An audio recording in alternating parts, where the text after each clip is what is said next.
ndani ya ofisi ya Chama cha Mapinduzi kwa lengo, dhamira na nia ya kutetea nafasi yangu ya ubunge katika jimbo la Mafia.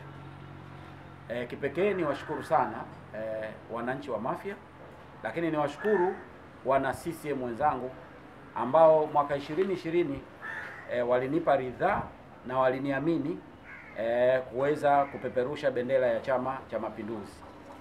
Na kimsingi ndani ya miaka mitano nikiwa mwakilishi wao kupitia tiketi ya Chama cha Mapinduzi kama mbunge wa jimbo la Mafia, tumefanikiwa kutekeleza mengi ambayo yalikuwa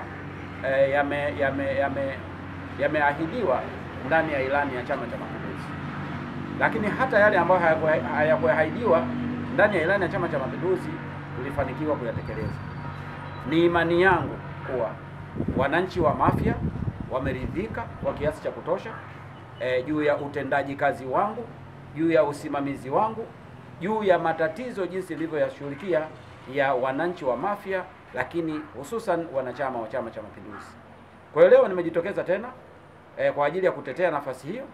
Nimeshachukua fomu na kwenda sasa kuijaza kwa lengo la kuirejesha, ili kwayo itakapofika siku ya kura ya maoni niweze kuomba ridhaa, ruhusa na imani ya wanachama wa Chama cha Mapinduzi kuweza kupeperusha tena bendera ya Chama cha Mapinduzi katika nafasi ya ubunge katika jimbo la Mafia.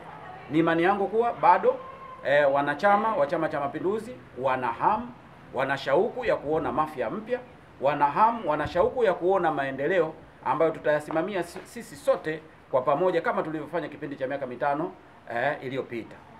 Niwaombe na niwasihi sana, twende tukajitokeze sote siku itakapofika hiyo ya kura ya maoni. Twende tukahakikisha kwamba tumefanya mengi, lakini tunatarajia kufanya mengi, na hayo yatafanyika kwa imani yao kwangu na mimi imani yao kwao. Niwashukuru sana kwa imani ambayo wamenipa, na niombe tena imani yao katika kipindi cha miaka mitano ijayo. Nashukuru sana, asanteni sana na Mungu awabariki sana.